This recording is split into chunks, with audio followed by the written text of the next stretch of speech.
Dear BuzzFeed, when I was 4, I just thought I was like any other boy. As I grew a little older, I started realising I was different. For a while, I believed that I was just a late developer. By the time I realised this wasn't going to happen, I was 7 or 8.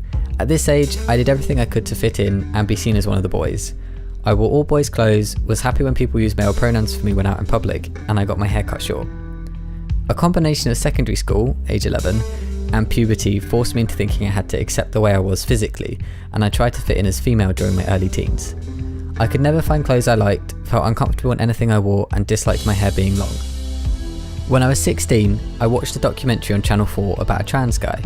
The way he was feeling and how he had felt flicked a switch, and I suddenly had a name for how I was feeling and realised that I could actually live as who I felt I was.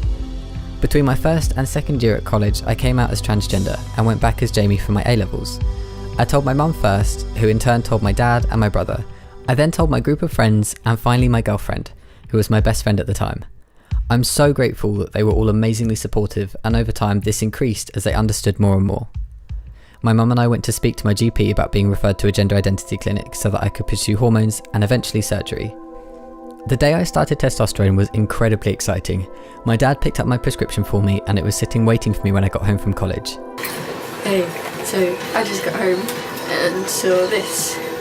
As the weeks and months went by, I noticed more and more changes. I've had a definite voice drop in the last month. I mean, my muscles are more defined and they are bigger. It's my voice.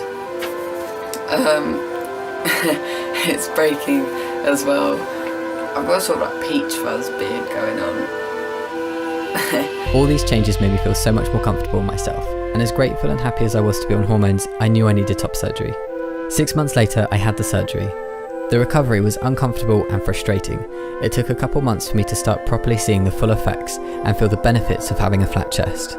I'm super happy with my chest. It's completely settled now, and the only thing that's changing is my scars are continuing to fade. I'm really happy with where they're at now, but they seem to just keep getting lighter, which is pretty awesome. Now, a little over 3 years later, I still feel grateful for my chest all the time. The positive impact that it's had on my life is indescribable.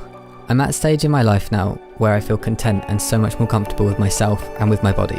My self-esteem and confidence has increased massively, and I feel a sense of freedom and acceptance with who I am now. Something that made everything easier in the beginning was having a support network. I was incredibly fortunate to have strong support from my friends and family. If I were to advise anyone who is just starting out or about to start their transition, I would say that patience will be your best friend. Support is crucial from wherever you can get it, and concentrate on the little things and what you can change now. This is a hard process that at times will feel impossible, and impossibly so, but you will get there one day.